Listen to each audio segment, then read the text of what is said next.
Веројатно како за секој граѓанин при изрекување на пресуда, така и за мене травматичен е моментот, но сум среќен заради тоа што добив ослободителна пресуда. Среќен сум заради тоа што конечно докажав мојата невиност и дочекав правда. Му го посакувам тоа на секој граѓанин во Република Македонија при независно судство, во транспарентни постапки, како што беше оваа мојата за предметот подкуп, заради тоа што само така Република Македонија може да биде нормална земја. Секако ќе чекаме сега правото на жалба на обвинителство доколку го искористат, но впрочем преку транспарентноста на целата постапка се види и целиот процес во својата суштина и во целото свое битие.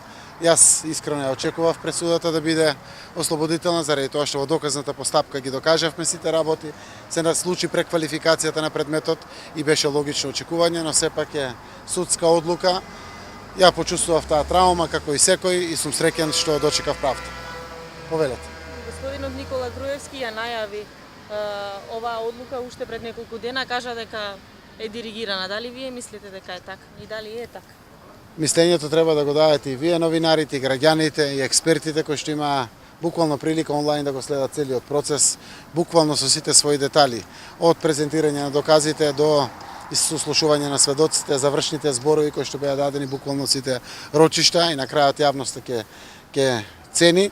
А господинот Никола Груевски едно време беше добар познавач на судството. Сега веќе не е исто тоа судство кое што тој го контролираше.